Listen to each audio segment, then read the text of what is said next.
O renomado jornalista Alexandre Garcia oferece uma análise impactante sobre a gigantesca manifestação que tomou a Avenida Paulista, onde o povo brasileiro expressou de forma contundente sua insatisfação com o atual governo. Garcia destaca detalhes cruciais do discurso de Jair Bolsonaro, que expôs toda a verdade por trás das perseguições e injustiças que enfrenta sob a ditadura da esquerda. O ex-presidente também fez um apelo por anistia para os presos injustamente acusados por Alexandre de Moraes de envolvimento nos eventos de 8 de janeiro.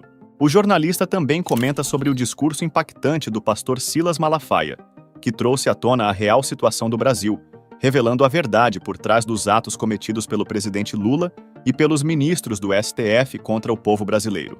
Assista ao vídeo completo com o renomado jornalista Alexandre Garcia, para obter uma compreensão aprofundada da situação atual do Brasil, sob o domínio de ditadores e comunistas. Bom, manifestação na Paulista. Eu fiz as contas, né? Se você fizer largura e comprimento da Paulista, você vai ter uma área de aproximadamente 130 mil metros quadrados.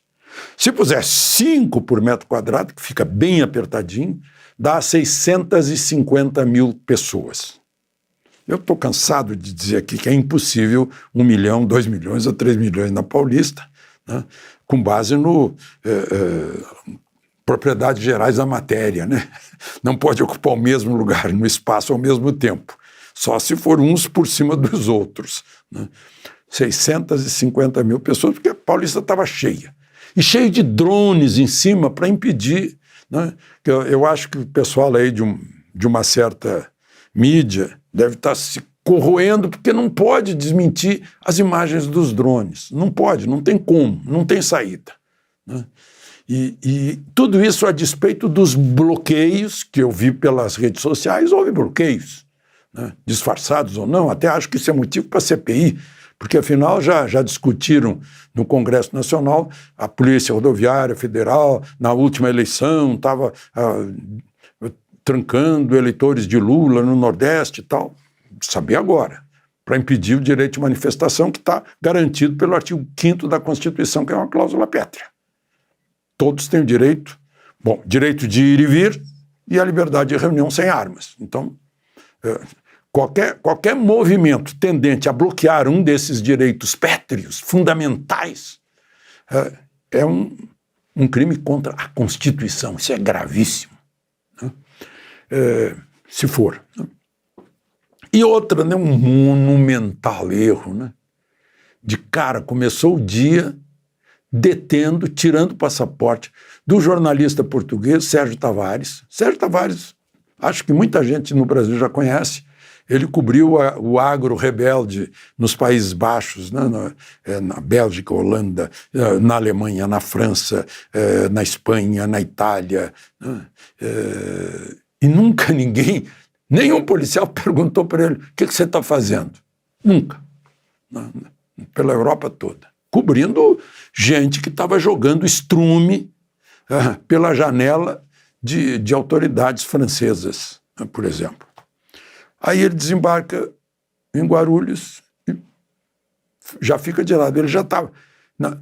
Ele disse que fizeram perguntas para ele sobre Flávio Dino, sobre Alexandre de Moraes, sobre, não sei, sobre Lula, sobre o 8 de janeiro. Ou seja,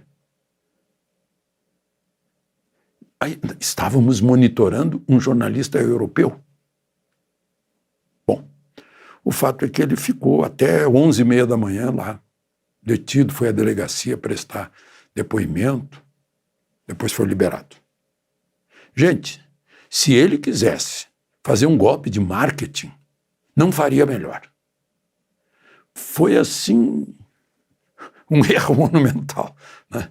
Que levantou o nome dele. Ele já passou de 100 mil seguidores, ele não chegou aqui com 100 mil, né? E já notícia na Polônia, na Europa em geral, em Portugal, correntes pedindo que o presidente de Portugal fizesse algum tipo de intervenção com o governo brasileiro, né? Espalhou pelo mundo a notícia da comprovação de que há um regime diferente aqui no Brasil. Foi um sinal assim preciso. Se tivesse sido planejado para dar esse resultado, talvez não saísse tão bem. Foi um acontecimento, um happening de marketing, né? Ele amanhã, o Sérgio Tavares, vai estar no Senado Federal. O senador Heinz está organizando com grandes nomes da infectologia brasileira, né? Dr. Ceballos, não lembro agora o nome Cardoso, né? Grandes nomes para tratar sobre aquele produto da Pfizer e as crianças brasileiras, né? E ele vai estar lá cobrindo, porque ele está acompanhando essa questão na Europa, as reações dos governos em relação a esse assunto lá na Europa. Bom, Avenida Paulista. Metade dos estados mais importantes estava lá presente. Governador Tarcísio, que discursou de São Paulo, governador Caiado de Goiás, governador Zema de Minas Gerais, governador Jorginho Melo de Santa Catarina, que chegou a alterar uma viagem internacional para estar presente. Deputados e senadores, falaram em nome dos deputados, o Nicolas Ferreira, o mais votado lá em Minas Gerais, o Gustavo Gayer, acho que o mais votado também de Goiás, o senador Magno Malta e a mulher do ex-presidente Michele Bolsonaro. Depois falou o pastor Silas Malafaia, que foi o organizador. Eu estou fazendo um resumo, talvez vocês não tenham acompanharam, né? Mas muito emocionante a fala de Silas, um grande orador, né? Eu anotei aqui algumas coisas assim que eu acho que ele citou fala do ministro Barroso, né? Nós derrotamos o bolsonarismo, e olhou para aquela avenida cheia e a gente fica se perguntando, derrotou quem?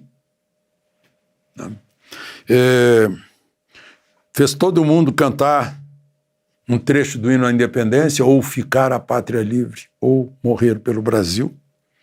Fez uma oração final cheia de emoções, né?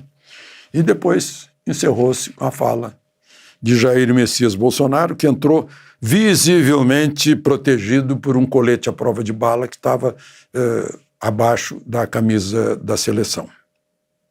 Ele fez um breve relato da vida dele, da vida política também, né? E depois disse que ele vinha para defender que o país não tivesse socialismo, comunismo, ideologia de gênero, que tivesse defesa da propriedade privada e da vida, não ao aborto, não à liberação das drogas, né? E aí ele pede que as pessoas comparem 2019 a 2022 e agora. E aí disse que se defendeu, falando que como é que golpe sem poder militar, sem poder político, sem poder dos empresários, impossível, né? Aí falou sobre a minuta de um estado de defesa que, quando Dilma propôs, ninguém imaginou que fosse golpe, porque é uma decisão constitucional, está prevista na Constituição. O general Vilas Boas disse que não ia dar apoio, não saiu, não houve nada, né? Estado de defesa, assim como estado de sítio, ele explicou, são coisas constitucionais, excepcionais da Constituição, né? Que precisam da aprovação do Conselho de Defesa, o Conselho de Estado, e depois do Congresso Nacional, né? Não é nada que se faça escondido e de repente. E tem mais, né? Um amigo jurista me lembra, né? O IT, crimes. É o caminho para o crime, mas ainda não é o crime, é cogitação. Cogitação não é crime, né? Se houvesse uma cogitação de algo fora da lei, fora da Constituição, que não fosse estado de defesa, não fosse estado de sítio, né? Que fosse um golpe mesmo. Cogitação não pode ser punida. Agora, tentativa, sim, aí temos as armas, tentamos, mas não conseguimos, porque o outro lado tinha mais armas, né? Mas não houve tentativa, né? Essa análise que o jurista me passou. Bom, voltemos a Bolsonaro. Aí ele falou em vivermos todos em paz numa conciliação. Lembrou que logo ali, em 1979, houve uma anistia para todo mundo.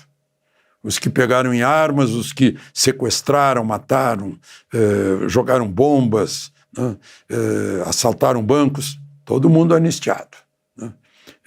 Então, que pedia que deputados e senadores anistiassem aqueles que são presos políticos, condenados políticos, à exceção daqueles que destruíram patrimônio público no Palácio do Planalto, na Câmara, no Senado e no Supremo. À exceção desses, eles cometeram crimes contra o patrimônio do público. Né? Mas os outros, que foi apenas manifestação, que esses sejam anistiados. Eu acho que a grande notícia de hoje, desse 25 de fevereiro, é o apelo de anistia para esses que estão sendo condenados a 17 anos de prisão para a velhinha que estava sentada com a Bíblia na cadeira do presidente do Senado. Né? Aí ele pediu que... Disse, olha, essa é a foto que queria. Está muito além do que ele imaginava. A foto que vai percorrer o mundo. E o mundo, acho que nunca viu uma multidão assim.